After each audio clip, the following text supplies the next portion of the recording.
estamos de regreso en las claves del día sobre la decisión que tomó esta mañana el Tribunal Constitucional. Conversamos de inmediato con Edward Dyer, constitucionalista y director de política de Grupo Valentín. Gracias por acompañarnos. Bienvenido a las claves del día. ¿Qué tal? Un gusto, Tayana. El gusto es nuestro. Esta tarde, María Elena Ledesma, presidenta del Tribunal Constitucional y además ha sido la ponente en estas demandas presentadas por el gobierno, asegura sobre la medida cautelar, hay que hacer énfasis, que se rechaza esta medida porque diversos grupos parlamentarios ya habían adelantado opinión y habían dicho que no iban a ir a favor de la vacancia presidencial. ¿Qué quiere decir esto? ¿Que el Tribunal Constitucional está confiando en los dichos, en las promesas de los congresistas? Pues básicamente sí, eso es lo que significa. Y de manera más específica, no solamente, todo el tribunal, todos los magistrados, sino 4 de ellos específicamente, quienes adoptaron este criterio de, interpretar las declaraciones políticas de distintas agrupaciones, distintas bancadas, y para eso básicamente lo que hacen es analizar cómo eso juega un rol en un criterio que es fundamental en estos casos, que es el peligro, de no actuar, ¿no? Las medidas cautelares se interponen justamente para poder prever algún tipo de daño que pueda parecer irreversible, y uno de los elementos que se analizan es precisamente el del peligro en la demora. Y en este caso, habían, creo yo, varios elementos para poder analizar y escogieron como uno de los determinantes las declaraciones. Y lo ha dicho de manera, al menos hoy, muy expresa la magistrada Marianela. Debemos, ella dice, empezar a creer en la voz de los políticos. La pregunta es si corresponde al Tribunal Constitucional creer en la voz de los políticos y en los juicios que hacen ellos sobre elementos políticos, o más bien dejar a que ellos hagan ese papel y pronunciarse sobre otros elementos un poco más objetivos. Porque por eso podríamos entender que ha sido una decisión más política que jurídica. Yo creo que en todo caso es una decisión de política jurisdiccional, de política institucional. Han decidido mantenerse, neutrales frente a este entrampamiento entre los dos poderes, ¿no? Pero como mencionaba hace un momento, creo que habían otros elementos que sí se pudieron tomar en cuenta y que también son objetivos para poder evaluar el tema del peligro en la demora. Y de manera específica podríamos señalar 2, que es básicamente, por ejemplo, el hecho de la rapidez con la que se actuó el procedimiento de vacancia, ¿no? De cómo se activa. El mismo día que se presentan los audios, no pasa por un filtro, sino que inmediatamente el presidente del Congreso lo hace público y ese mismo día en la noche está presentada la moción. Y ese mismo día el presidente del Congreso lo que hace es agendar el debate sobre la admisión para el día siguiente, incluso lo había puesto en la mañana. Entonces, esos elementos son datos objetivos. Y el solo hecho de haber admitido ya la votación, ver el fondo, en mi opinión, ya constituye un dato objetivo de peligro, ¿no? Porque puede ser que se dé como que no se dé. La evaluación fina y política de eso creo que nadie la puede tener hoy por hoy. Vemos ahora con declaraciones de grupos políticos que parece que nuevamente entran un poco a la carga. Entonces, creo que había otros elementos que, a mi juicio, debieron merecer una respuesta favorable respecto de esta moción.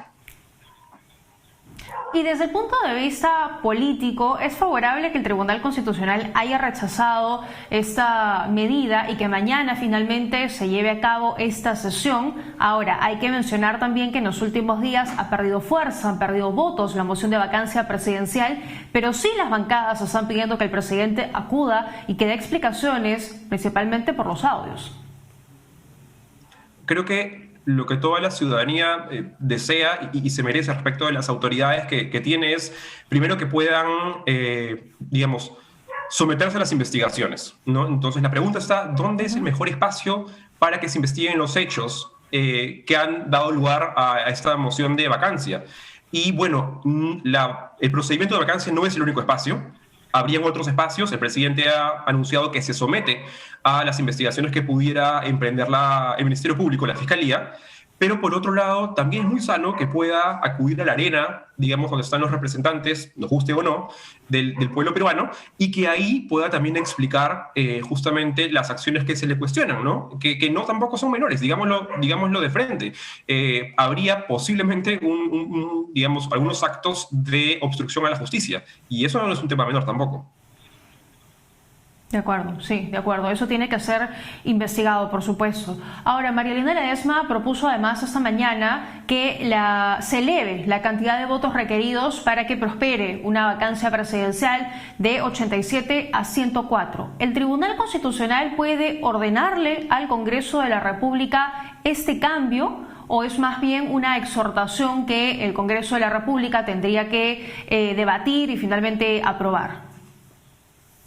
Sí, es más una exhortación, para ponerlo, digamos, en primer término, es más una exhortación, y de hecho existe un antecedente sobre este mismo caso. En el año 2003 el tribunal sacó una sentencia, y básicamente lo que da cuenta en esa sentencia es que los votos que en ese momento se requerían en el reglamento del Congreso para poder vacar a un presidente dentro de un régimen presidencialista era no una mayoría calificada. Entonces lo que dijo en ese momento fue, exhortó al Congreso a que modifique eso, y le dijo que no podía ser menor a los 2/3 del número legal de congresistas. Entonces el Congreso luego, lo que hizo fue, dentro de su autonomía, hacerle caso obviamente al Tribunal Constitucional, y modificó su reglamento. En este caso, creo que vamos a ver cómo de repente en el desenlace final, una vez que ya resuelvan sobre el fondo, el tribunal se va a pronunciar sobre esa propuesta que ha marcado, digamos, la cancha de lo que piensa nada más y nada menos que la presidenta del Tribunal Constitucional, ¿no? Y es un dato, digamos, es una propuesta muy interesante, por lo que dice básicamente es tan grave lo que se puede hacer con una vacancia presidencial, que es alterar un poco la composición política de lo que los peruanos tuvieron en un momento determinado a bien elegir,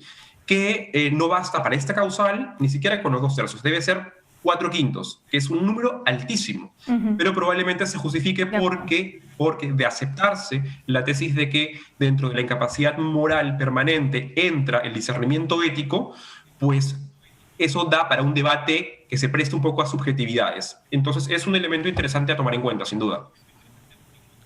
De acuerdo, y eso es lo que vamos a ver en esta segunda parte, cuando se resuelva en los próximos 2 meses y medio más o menos, la demanda competencial, ¿no? El procurador del Ministerio de Justicia decía, cuando se resuelva esto, lo importante es que siente un precedente no para ese gobierno, sino para los próximos, para que puedan sentir sobre todo la tranquilidad de poder gobernar por 5 años sin que se use de manera arbitraria la figura de vacancia presidencial.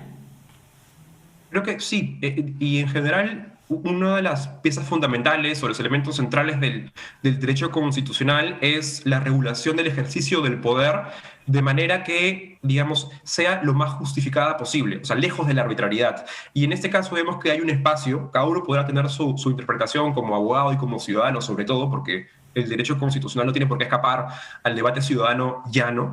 Creo que cada uno puede tener su opinión. En mi opinión, creo que y entra dentro de lo que entendemos como incapacidad moral, el tema del juicio ético, ¿no? Y básicamente porque tenemos casos que ya han señalado ese sendero, el de Fujimori en su momento y la vacancia que no prosperó, pero que sí se inició de Pedro Pablo Kuczynski. Entonces, la Constitución es una herramienta política, jurídica, que se va desenvolviendo en el devenir histórico, y creo que ya tenemos prácticas sobre eso. Sin embargo, tampoco nadie podría cuestionar el hecho de que viene bien delimitar un poco más o mejor cuáles son esos supuestos específicos y de repente cuáles son las reglas de votación si es que aceptamos por primera vez dentro de nuestra historia que el Tribunal, digamos, Constitucional se pronuncie y delimite un poco cuál es la figura de la incapacidad moral. Creo que eso es otro dato interesante, porque más allá de las críticas que pueda recibir ese tribunal por cómo actuó hoy día, recordemos que no hizo pública la sesión, pero más allá de eso, creo que hay un dato importante, que es que